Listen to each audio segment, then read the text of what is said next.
Welcome to the latest edition of Manchester City's official podcast. I'm your host, Rob Pollard. Today is International Women's Day, a global event designed to celebrate the social, economic, cultural and political achievements of women. The theme of this year's International Women's Day is Break the Bias, which encourages us all to imagine a world free of stereotypes and discrimination. To mark the occasion, we got Karen Bardsley and Esme Morgan to sit and discuss some of the challenges women face, including gender bias that exists in the English language. But before we listen to that conversation, here's Gareth Taylor on what International Women's Day means to him.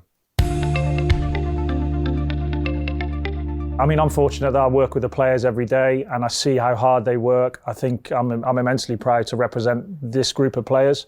But I also take a lot of pride in what's happening in the women's game. And I think, you see the effort and the endeavour from even the opponents that we play, basically the people within their organisations, how everyone who's working within the women's game is really striving to make it better.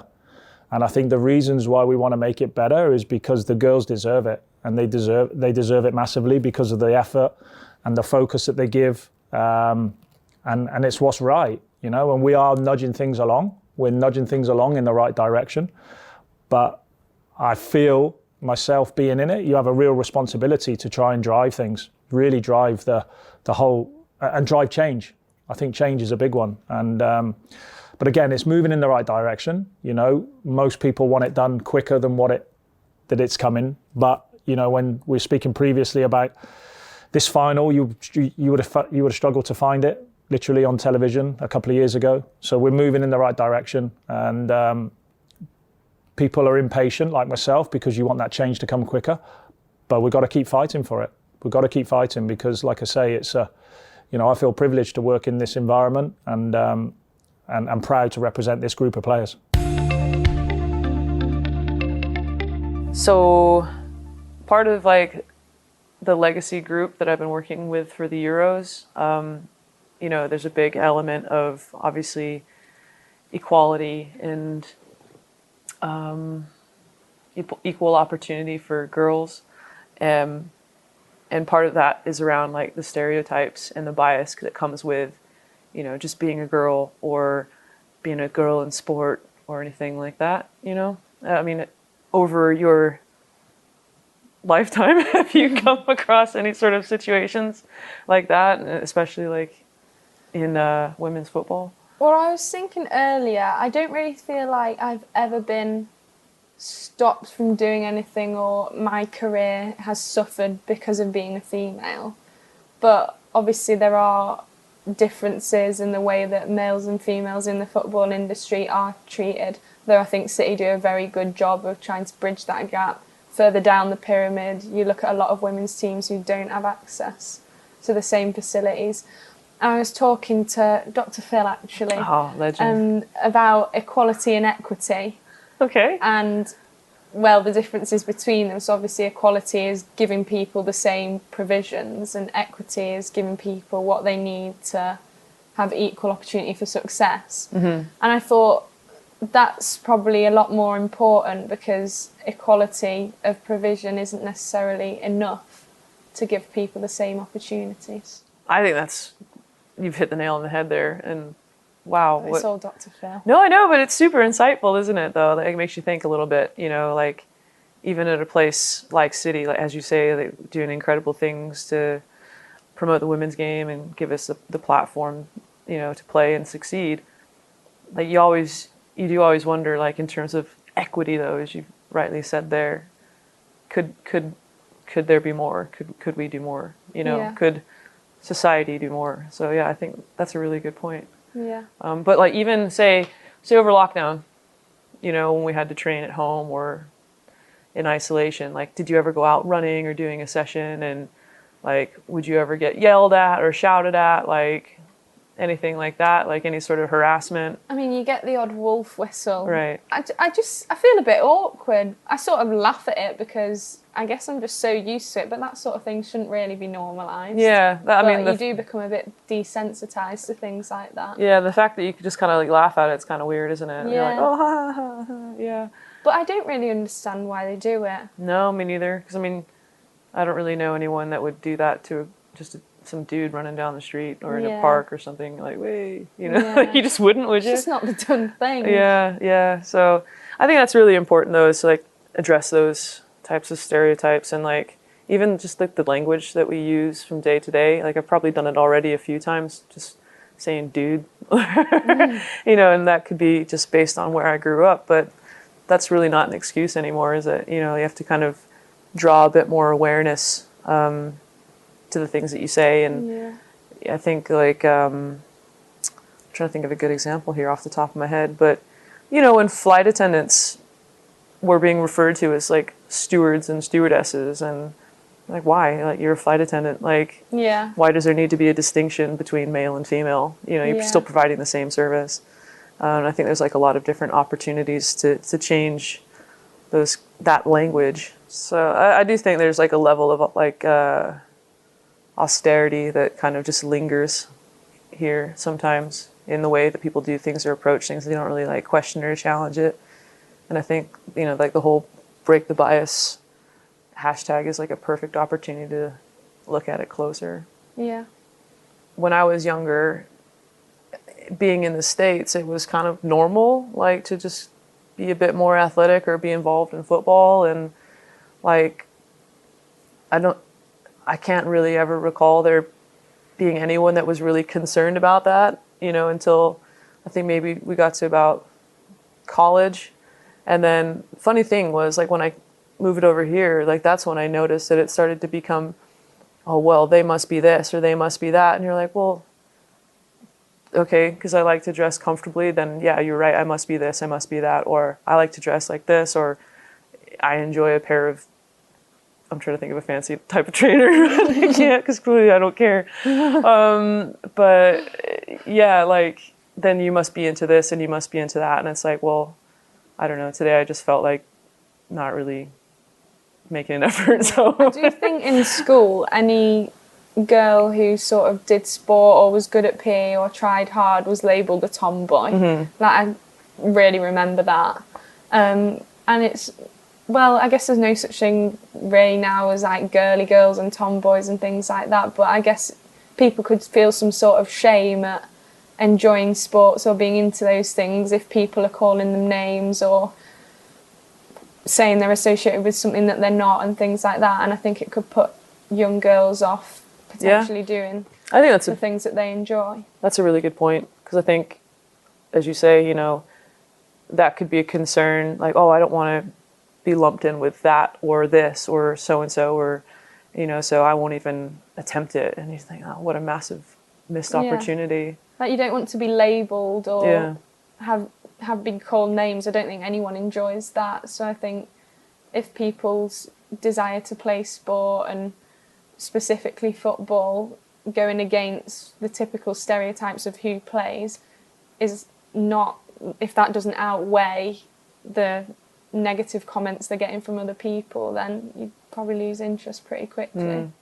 Yeah, Sad. you just made me think of something.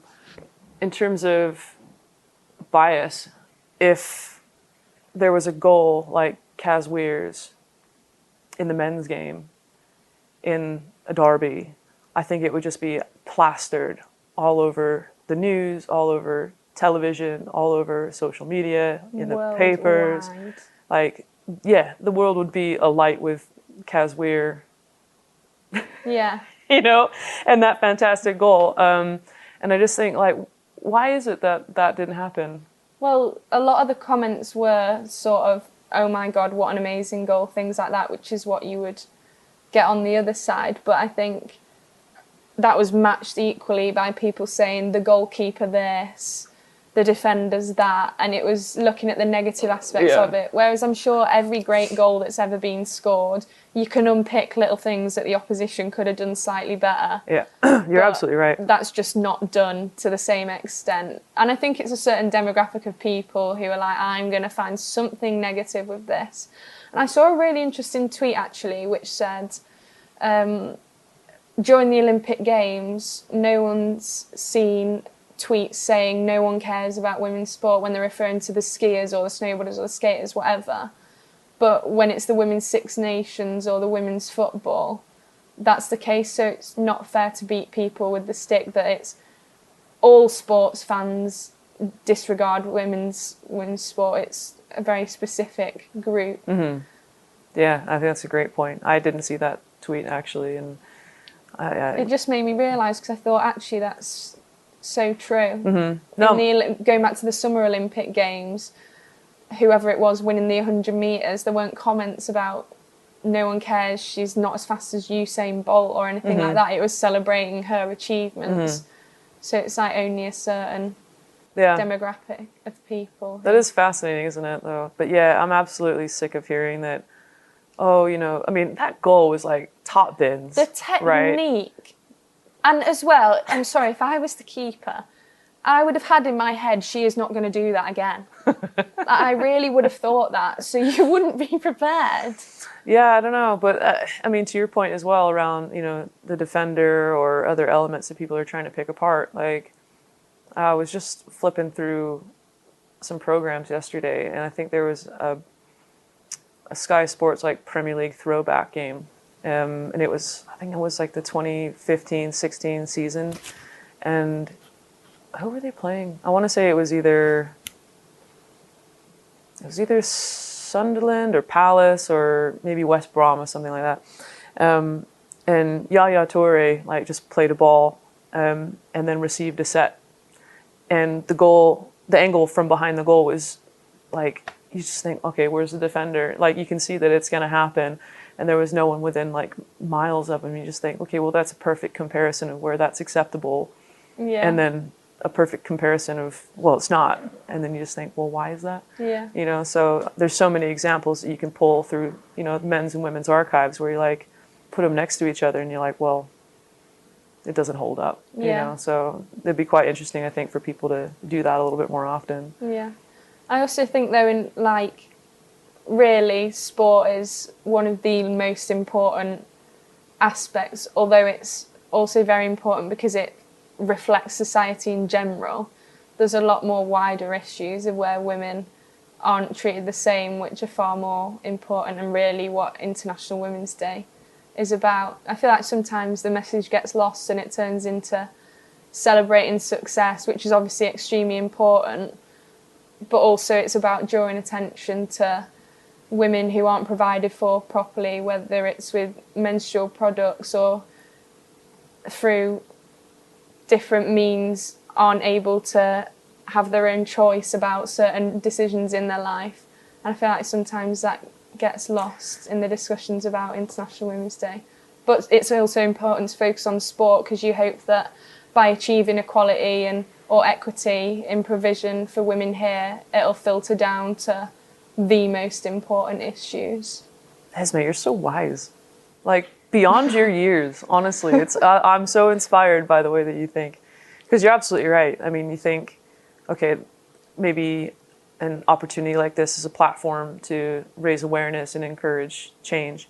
But you're absolutely right. There's women and girls all over the world that don't have the same opportunities to go to school, or, you know, they're working unpaid labor jobs, you know, or they're doing more at the home, which restricts their freedoms and liberties to go and educate themselves or just be a kid, you know.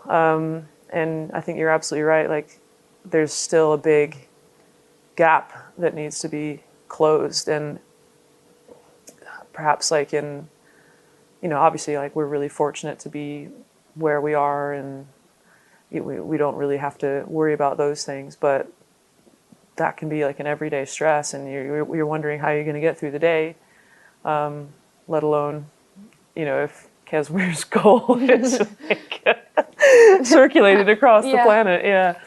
But like, those are issues that are important because it's seen and it sets a precedent for other issues as well.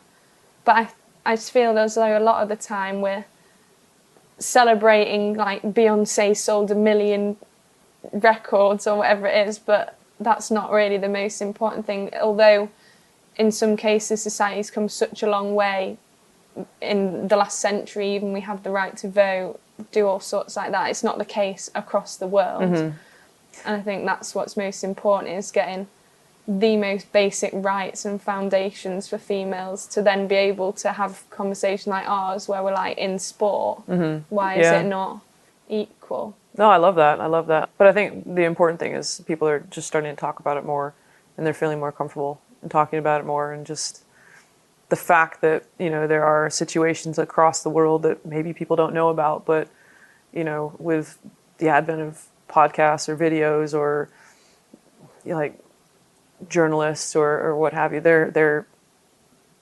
exposing the world to these types of situations that most people don't have to think about. And I think just the fact that that's starting to happen more and more and more is a great thing for you know, the starting point of change. Yeah. I guess it's with every issue in modern society, racism, sexism, everything like that, it's so easy just to turn a blind eye and not get involved, but you need influential people to step above the parapet and say, no, this isn't okay, and then use the influence and resources they have to do something about it. And we have a limited amount of influence, but we can use our voices to spread awareness of issues like that. I mean, how important do you feel it is for, like, female footballers or like an organization like Man City to kind of continue to do that? I think we've got the resources to do so. So to me, there's almost like a moral calling that you should take care of people who aren't in the same position.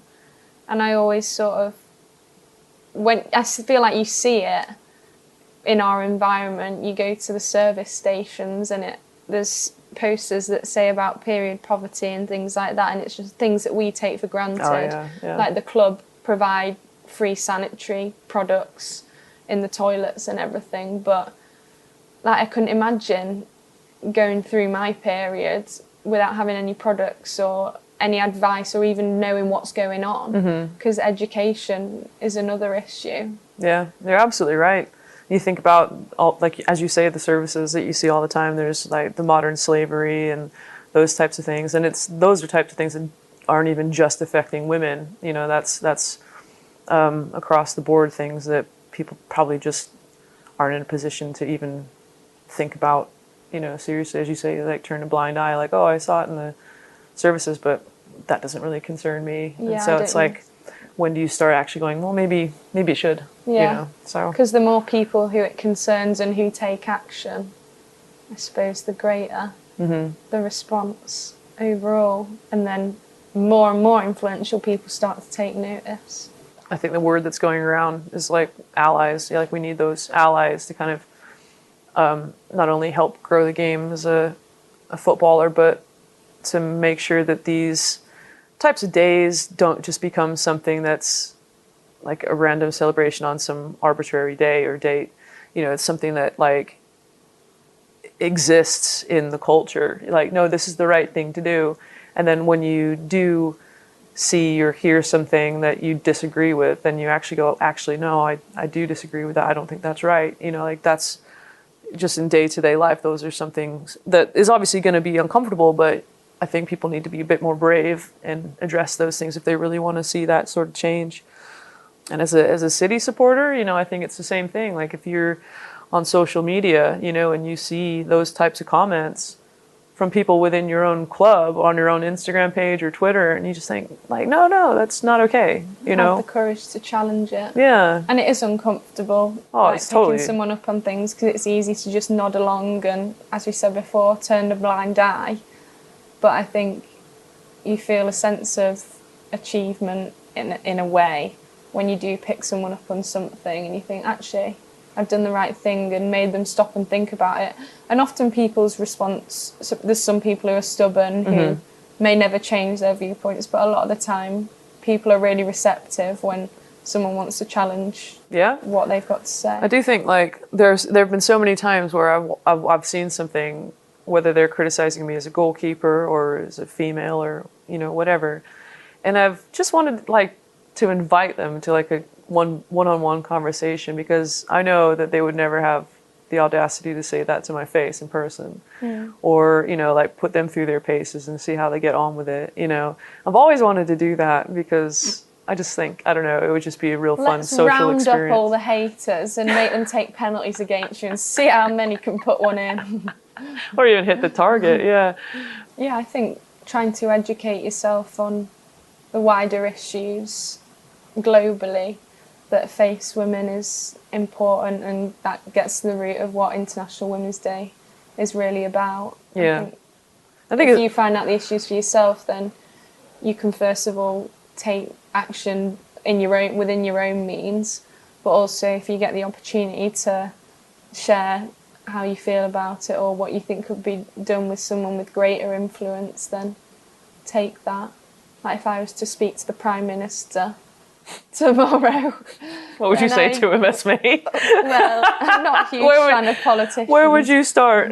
But I'd try to encourage them to support other cultures and other nations where women don't have the same, because I'm sure everyone will be saying generic messages about International Women's Day, but as you said, what can actually physically, what actions can be taken to help it? And I think it starts with learning more about the issues that are around, and I need to do it. No, I think we can all do it. Exactly. And I think to answer your question as well, I think what can more City fans do? I think they can come to more of our games. You know, they can probably, I think, just continue to engage with us, like whether it be on social media or whether it be on the website or like those types of things. I think sometimes give it a chance as well. Yeah, exactly. I think a lot of people have come to the game at the weekend and gone home thinking, how good is Caroline Ware? Right. Because I did, and I see her every day.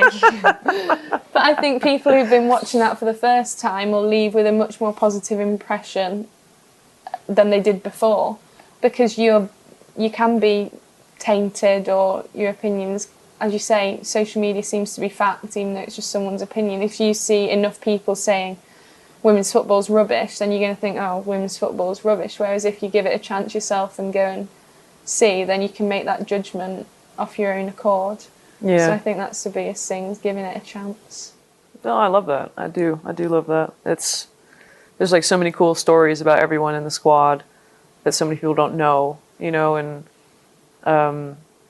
being able to kind of maybe get a little bit closer to, say, the women's players than necessarily like the men's players through, you know, the likes of Roline, Cam, you know, and other people like that. Like the club gives us that platform, and as you say, like take the chance or the opportunity to read a little bit more, or like don't just scroll like to the men's team or whatever. Like actually go and explore for yourself and see what's out there.